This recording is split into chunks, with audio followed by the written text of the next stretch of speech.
Members of Congress, I have the high privilege and distinct honor of presenting to you His Excellency Narendra Modi, the Prime Minister of the Republic of India. Thank you.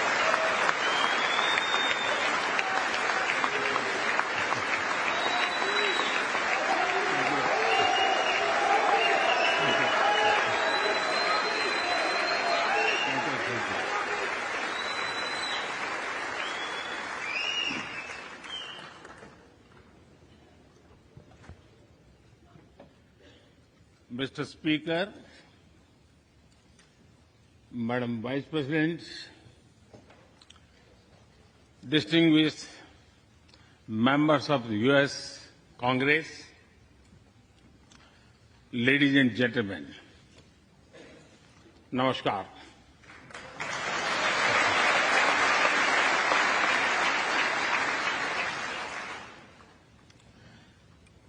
It is always a great honor to address the United States Congress.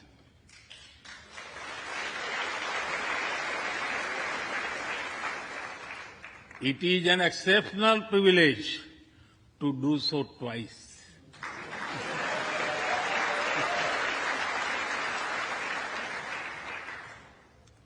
For this honor, I extend my deepest gratitude on behalf of the 1.4 billion people of India.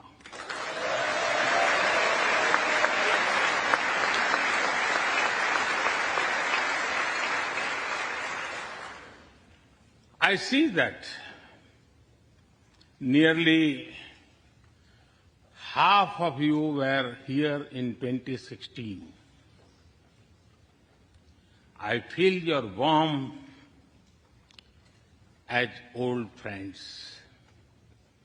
I can also see the enthusiasm of your new friends in the other half. I remember Senator Harry Reid, Senator John McCain, Senator Orrin Hatch, Elijah Cummings, Elsie Hastings, and others who I met here in 2016 and who are sadly no longer with us. Mr. Speaker, standing here 7 Junes ago, that is the June when Hamilton swept all the awards, I said that the hesitations of history were behind us. Now, when our era is at a crossroads, I am here to speak about our calling for this century.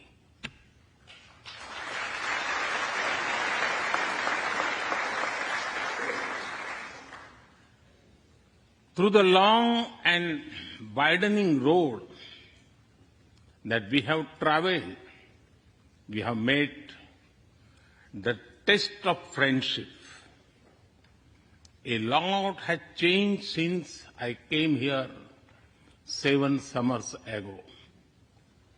But a lot has remained the same, like our commitment to deepen the friendship between India and the United States.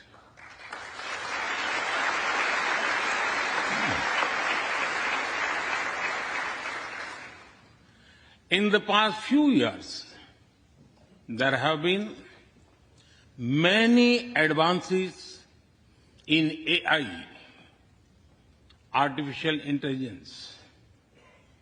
At the same time, there have been even more momentous development in another AI, America and India.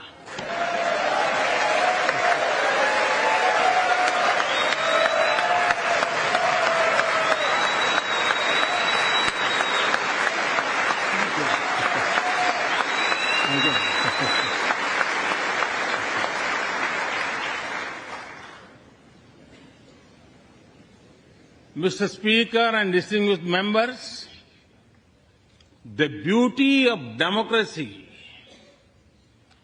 is the constant connect with the people, to listen to them and feel their pulse. And I know this takes a lot of time, energy, effort, and travel. It is a Thursday afternoon, a fly-out day for some of you.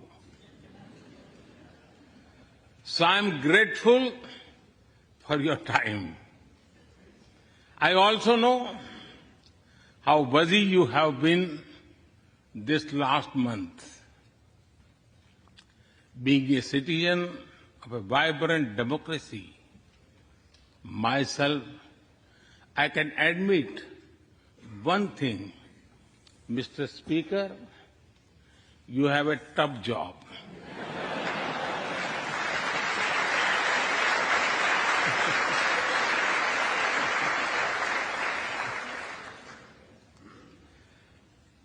I can relate to the battles of patience, persuasion, and policy.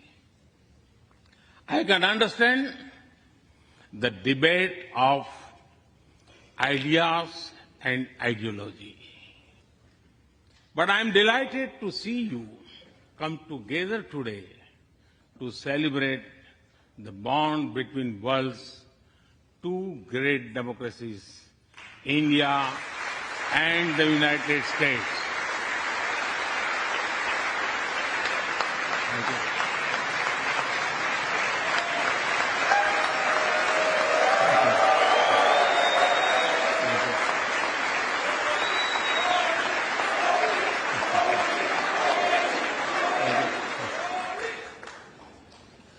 I'm happy to help out. I'm happy to help out whenever you need a strong bipartisan consensus.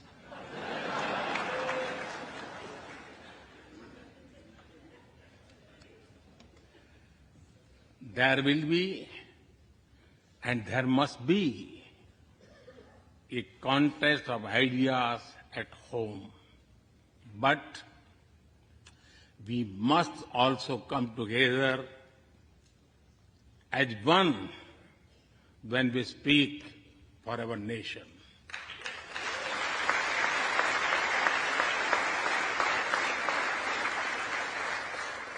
And you have shown that you can do it. Congratulations.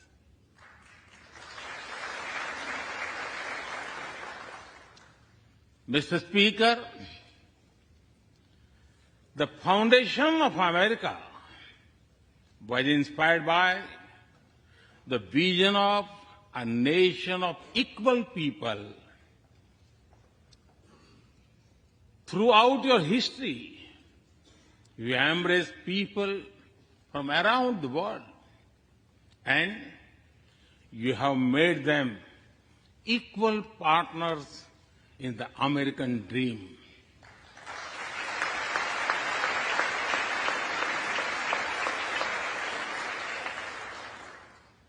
There are millions here who have roots in India. Some of them sit proudly in this chamber.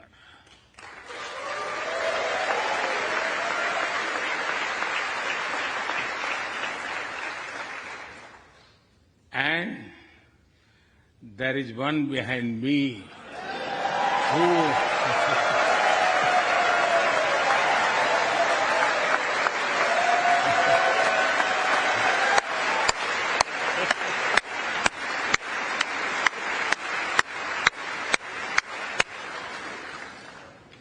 had made history. I'm told that the Samosa caucus is now the flavor of the house. I hope it grows and brings the full diversity of Indian cuisine here.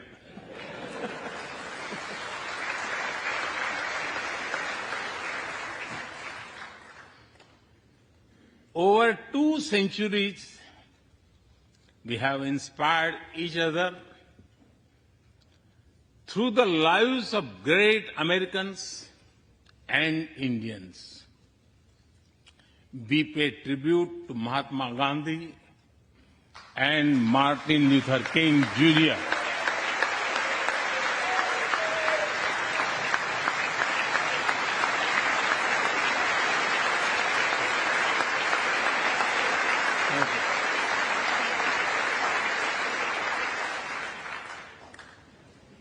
We also remember many others who work for liberty, equality, and justice. Today, I also wish to pay heartfelt tribute to one of them, Congressman John Lewis.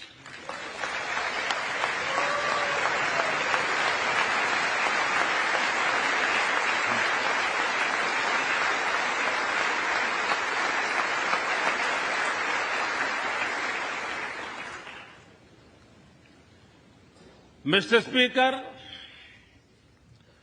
democracy is one of our sacred and shared values. It has evolved over a long time and taken various forms of systems. Throughout history, however, one thing has been clear.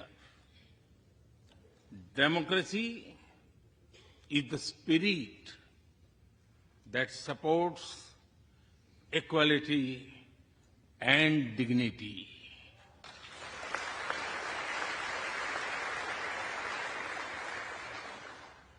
Democracy is the idea that welcomes debate and discourse.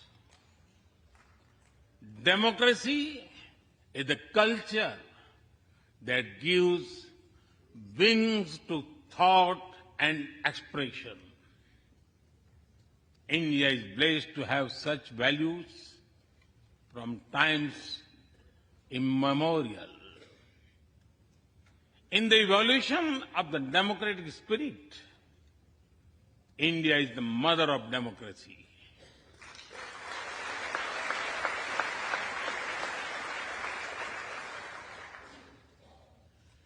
Millennia ago,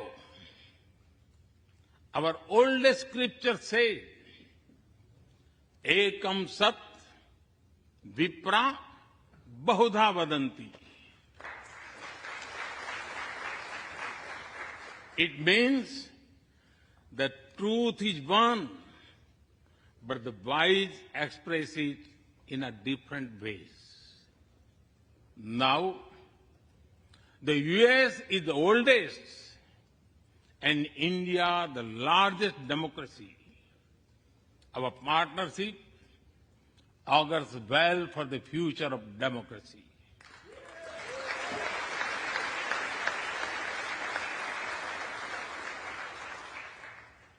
Together, we shall give a better future to the world and a better world to the future.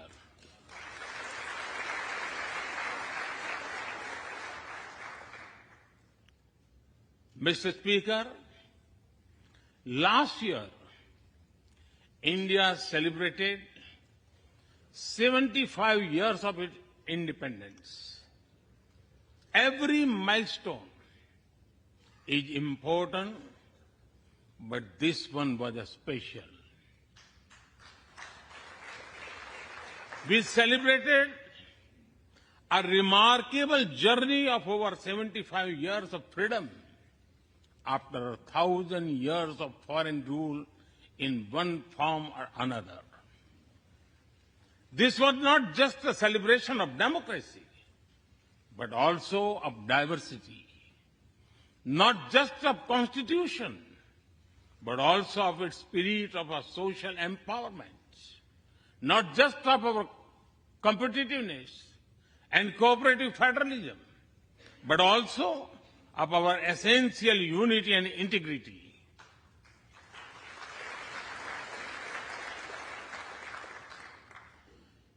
We have over 2,500 political parties.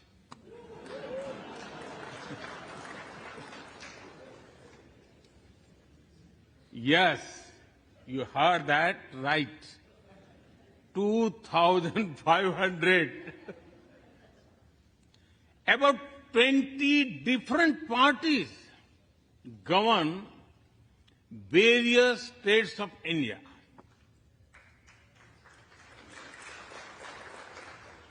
We have 22 official languages and thousands of dialects, and yet we speak in one voice.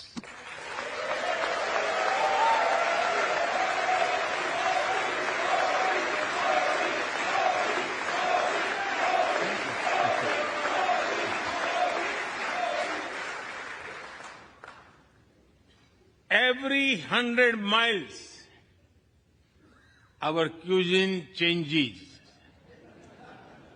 From dosa to aloo paratha, and from Srikhand to Sandesh. We enjoy all of this. We are home to all faiths in the world, and we celebrate all of them.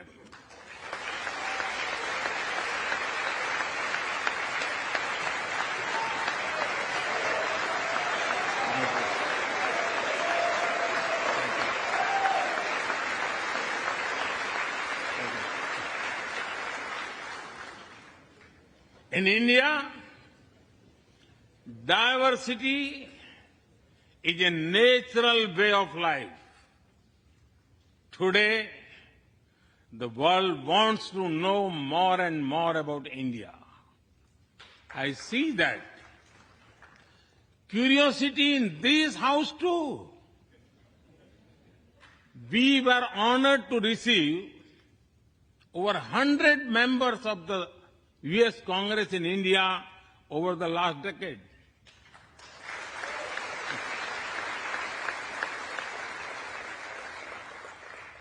Everyone wants to understand India's development, democracy, and diversity. Everyone wants to know what India is doing right and how. Among close friends, I'm happy to share the same.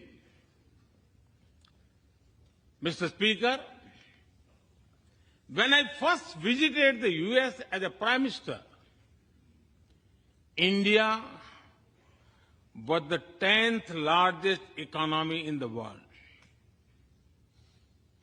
10th.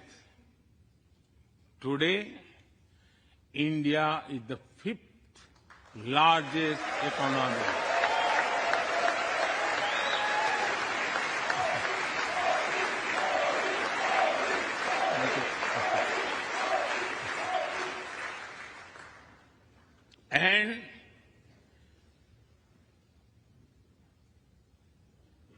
And India will be the 3rd largest economy soon.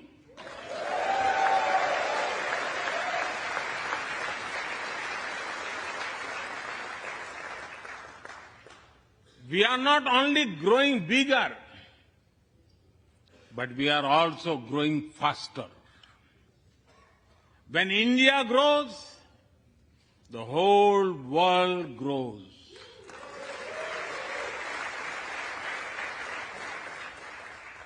After all, we are 1/6 of the world's population.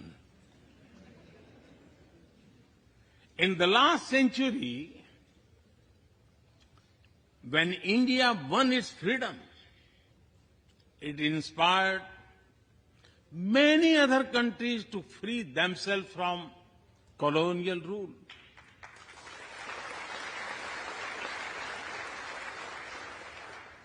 In this century, when India sets benchmark in growth, it will inspire many other countries to do the same.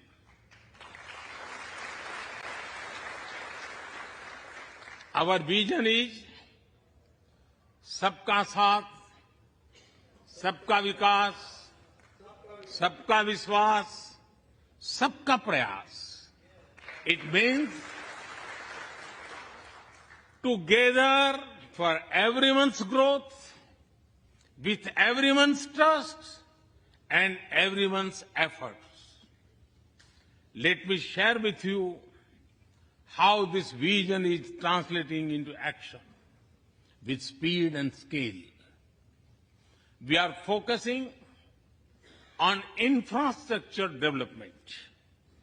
We have given nearly 40 million homes to provide shelter to over 150 million people.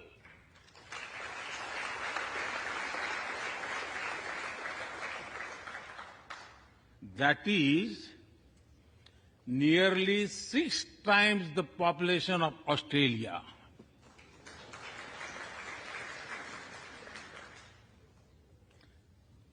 We run a national health insurance program that ensures free medical treatment for about 500 million people.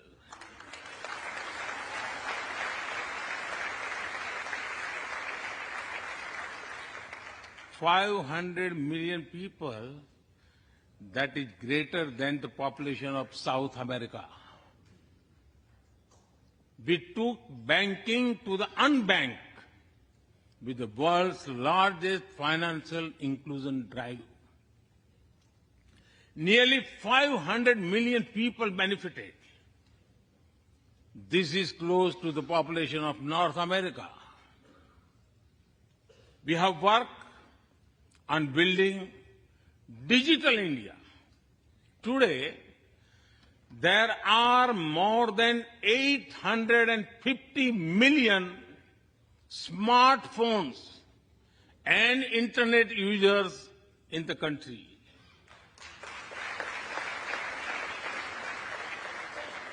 This is more than the population of Europe. We protected our people with 2.2 billion doses of made in India COVID vaccines.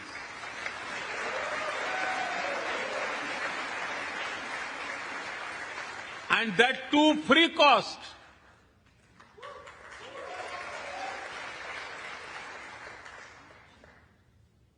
I may be running out of continent soon, so I will stop here.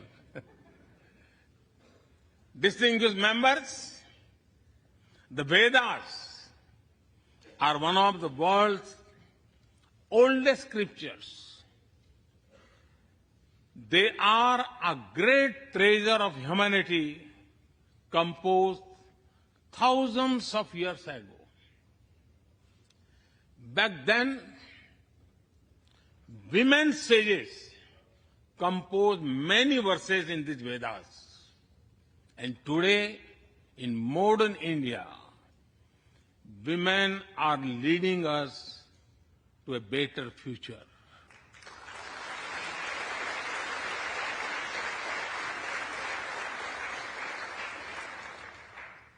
India's vision is not just of development which benefits women. It is of women-led development where women lead the journey of progress.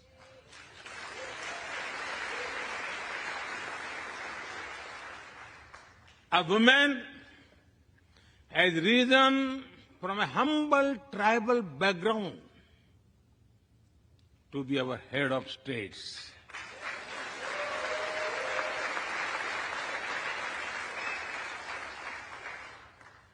Nearly 1.5 million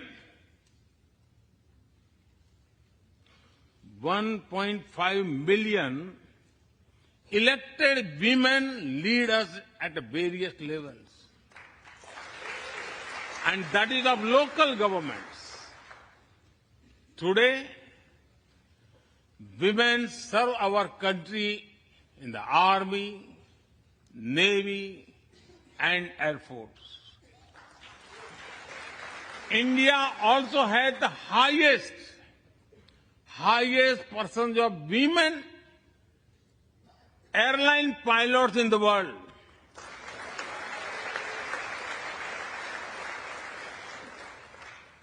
And they have also put us on Mars by leading our Mars mission.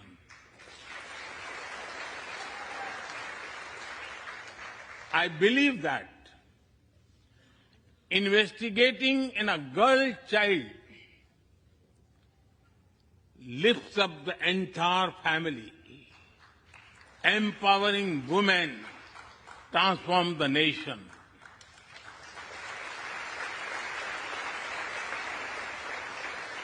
Mr. Speaker, India is an ancient nation with a youthful population.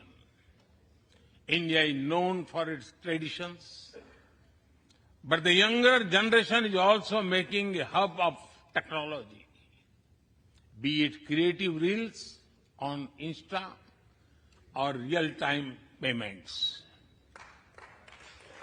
Coding or quantum computing, machine learning or mobile apps, fintech or data science, the youth of India are a great example of how a society can embrace latest technology. In India, technology is not about innovation, but also about inclusion. Today, digital performance are empowering the rights and dignity of people while protecting privacy. In the last 9 years, over 1 billion people got a unique digital biometric identity connected with their bank accounts and mobile phones. This digital public infrastructure helps us reach citizens within seconds with financial assistance. 850 million people receive direct benefit financial transfers into their accounts. 3 times a year, over 100 million farmers receive assistance in their bank accounts at the click of a button. The value of such transfer has crossed $320 billion. And we have saved over $25 billion in the process. If you visit India, you will see everyone is using phones for payments, including street vendors. Last year, out of every 100 real-time digital payments in the world, 46 happened in India.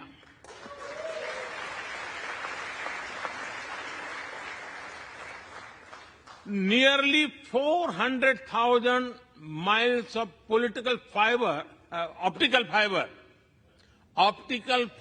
cables, and cheap data have ushered in a revolution of opportunities. Farmers check weather updates. The elderly get social security payments. Students access scholarships. Doctors deliver telemedicine. Fishermen check fishing grounds, and small businesses get loans with just a tap on their phones.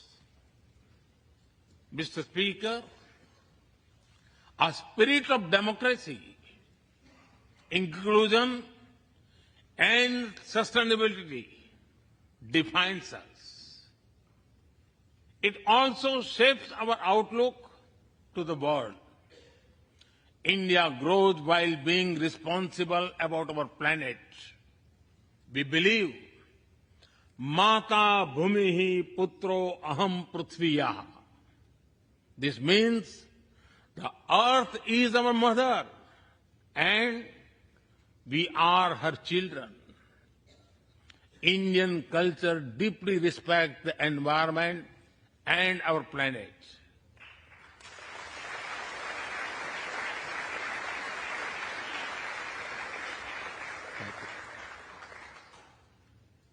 While becoming the fastest growing economy,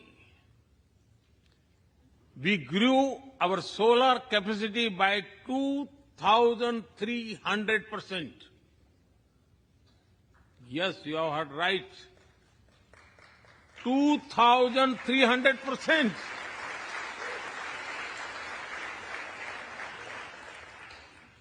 We became the only G20 country to meet its Paris commitment.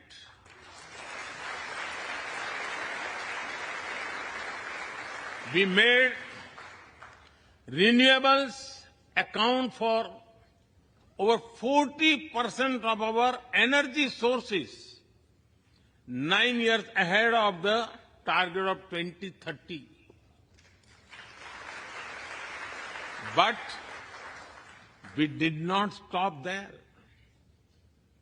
At the Glasgow summit, I proposed Mission Life, lifestyle for environment. This is a way to make sustainability a true people's movement. To live it, to be the job of governments alone. By being mindful in making choices, every individual can make a positive impact. Making sustainability a mass movement, we help the world reach the net zero target faster. Our vision is pro-planet progress. Our vision is pro-planet prosperity. Our vision is pro-planet people.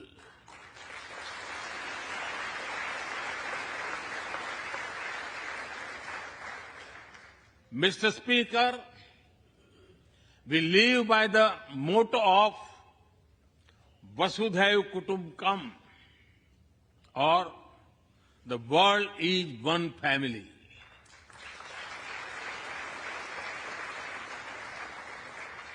Our engagement with the world is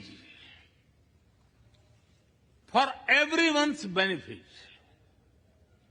The one sun, one world, one grid seek to join us. All is connecting the world with clean energy.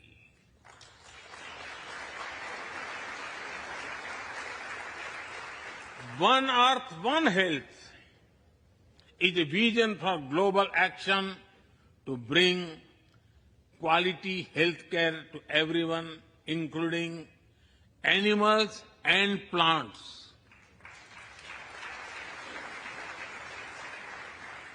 The same spirit is also seen in the theme when we chair the G20, One Earth, One Family, One Future. We advance the spirit of unity through yoga as well. Just yesterday, the whole world came together to celebrate the International Day of Yoga.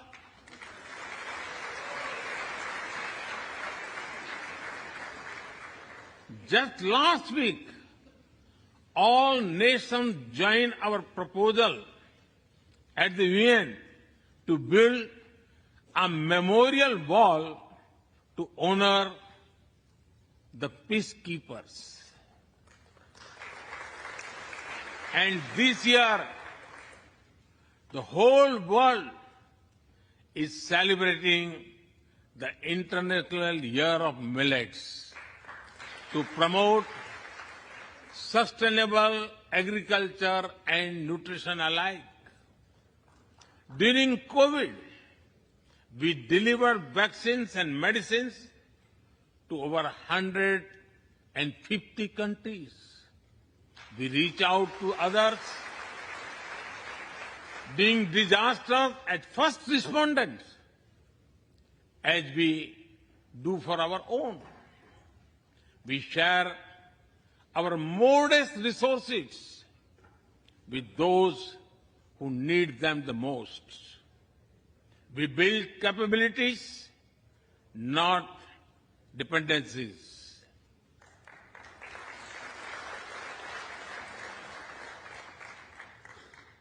Mr. Speaker, when I speak about India's approach to the world, the United States occupy a special place.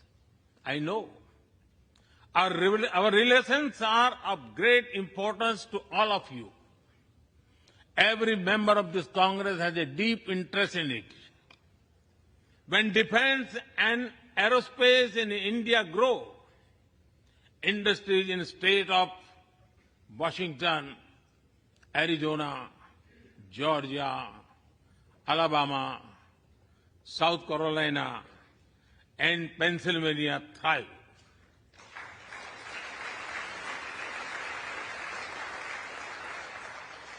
When American companies grow, the research and development centers in India thrive. When Indians fly more, a single order for aircraft creates more than 1 million jobs in 44 states in America.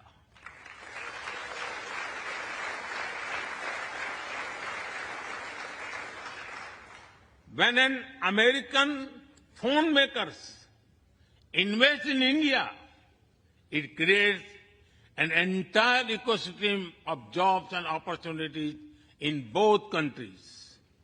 When India and US work together on semiconductors and critical minerals, it helps the world in making supply chains more diverse, resilient, and reliable.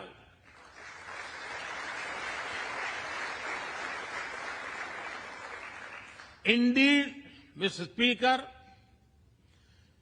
we were strangers in defense cooperation at the turn of the century. Now, the United States has become one of our most important defense partners.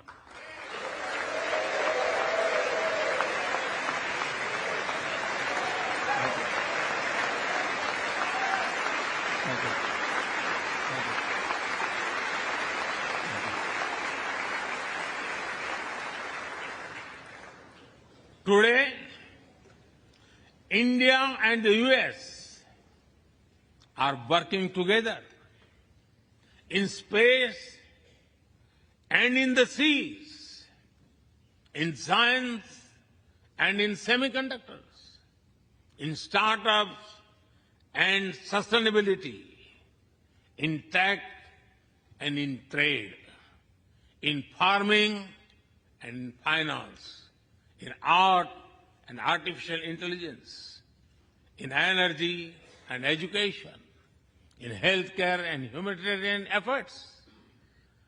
I can go on and go on, but to sum up it, I would say the scope of our cooperation is endless. The potential of our synergy is limitless. And the chemistry in our relations is effortless.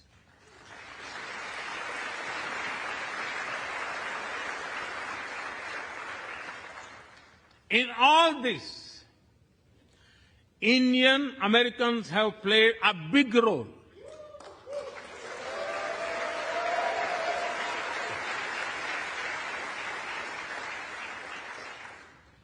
They are brilliant in every field, not just in spelling bee.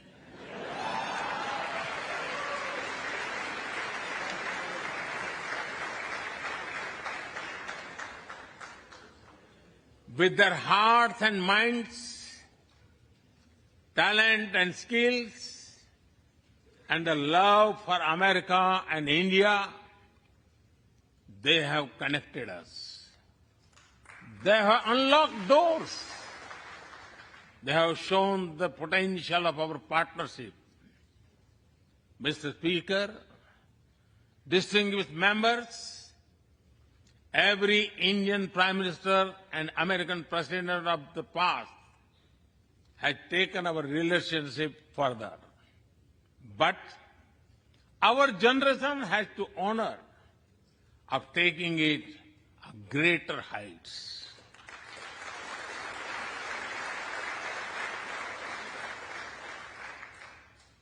I agree with President Biden that this is a defining partnership of this country,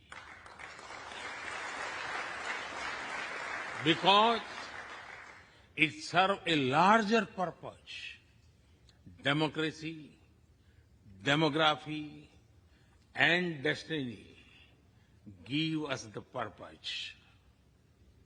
One consequence of globalization has been to cover over concentration of supply chains. We will work together to diversify, decentralize, and democratize supply chains.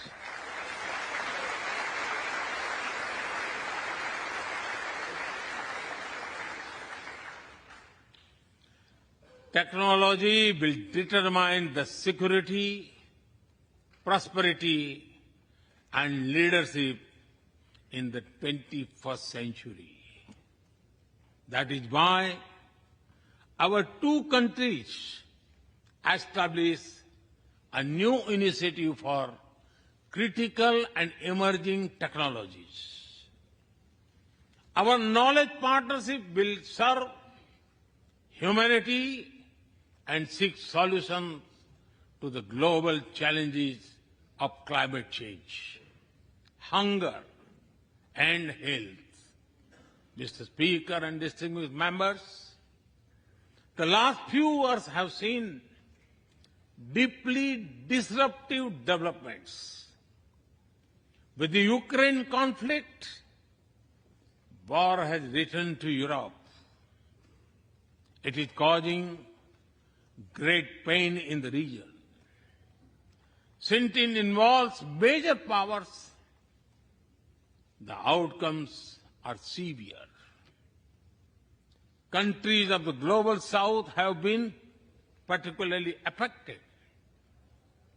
The global order is based on the respect for the principle of the UN Charter, peaceful resolution of disputes, and respect for sovereignty and territorial integrity.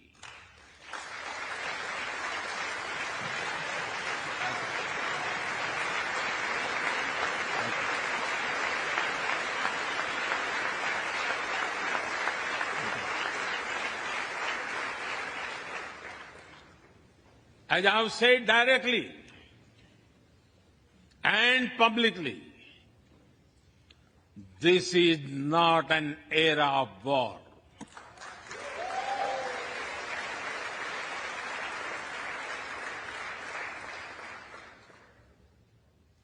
But it is one of dialogue and diplomacy. And we all must do what we can to stop the bloodshed and human suffering.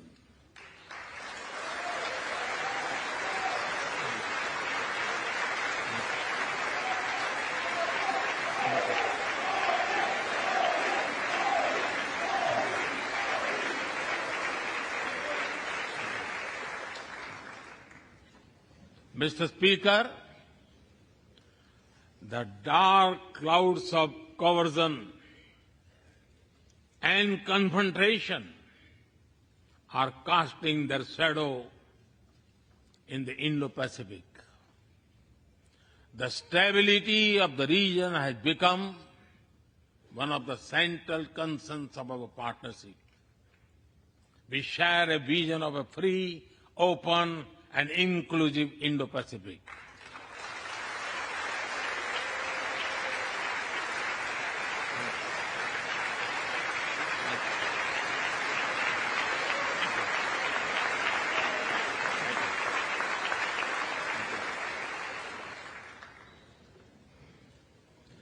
Connected by secure seas, defined by international law, free from domination, and anchored in ASEAN centrality.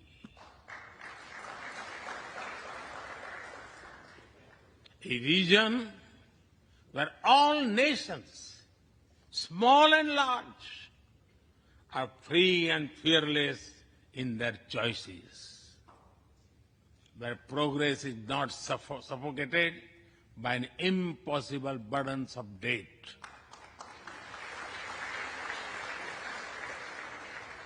Where connectivity is not leveraged for strategic purposes, where all nations are lifted by the high tide of shared prosperity. Our vision does not seek to content or exclude, but to build a cooperative region of peace and prosperity. We work through regional institutions and with our partners from within the region and beyond. Of this, Quad has emerged